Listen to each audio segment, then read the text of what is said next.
Gusto mo pagpalang araw po sa ating lahat. Welcome po to our 365 daily devotion.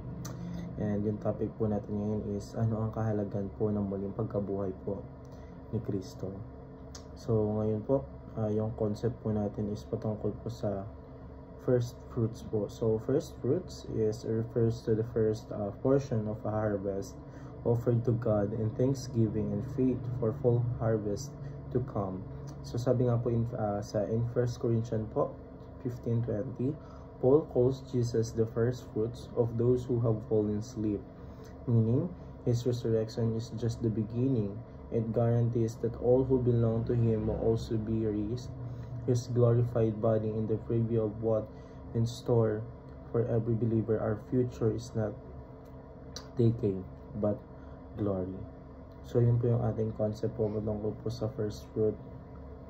And na tayo naman po dumako po sa ating Bible verse po dito po sa 1 Corinthians chapter 15 verse 20. Ito po sabi po sa English, but Christ has indeed been raised from the dead, the first fruit of those who have fallen asleep. Ito naman po sabi sa Tagalog, subalit ngayon, si Kristo ay binuhay mula sa mga patay na siyang unang bunga ng mga namatay.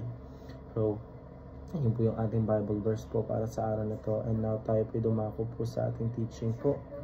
Una, first fruits points to Christ's resurrection. So, ang first fruit po, ito po ay tumutukoy po sa unang ani or bunga po na inaalay bilang pasasalamat po sa ating Diyos sa lumang tipan po. So, sa bagong tipan naman po, si Kristo ang tinutukoy na first fruit po ng mga muling nabuhay po.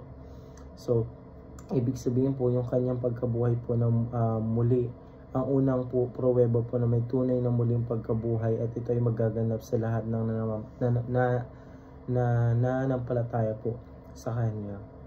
So, pangalawang katanungan po, first fruit guarantees our resurrection. So, dahil po sa ating Panginoon Diyos o dahil kay Kristo, ay muling mabubuhay po tayong mga tao po. So, ito po isang garantiya na tayong mga sumasampalataya po sa Kanya ay muling mabubuhay rin po sa tamang darating po na panahon. So, ang kanyang pagkabuhay po ng ating Panginoon Diyos po ay hindi lang patunay ng kanyang kapangyarihan po, kundi pangako rin na ang kanyang tagasunod ay may buhay na walang hanggan. So, ito ang ipahayag sa Juan chapter 11 25 to 26 po, na kahit tayo mamatay sa laman, tayo may bubuhay muli po sa ating spirito po. So, para po sa uli po nating katuruan po, first fruits makes our lives meaningful. So, ang muling pagkabuhay po ni Kristo ay nagbibigay saysay po sa ating buhay po ngayon. Kasi pinapakita nito na ang buhay ay hindi nagtatapos sa kamatayan. May mas mataas na layunin ang ating pamumuhay po. So, ang pananampalataya po ay kanya ay hindi lang para sa kinabukasan, kundi nagbibigay din ng pag-asa at direksyon po. So, ang pinakalayunin po ng ating Panginoon Diyos po is sa kasalukuyan po nating buhay po. So, yun lamang po para sa araw na ito. Maraming salamat po sa pakikinig and see you po ulit bukas para po sa ating daily devotion.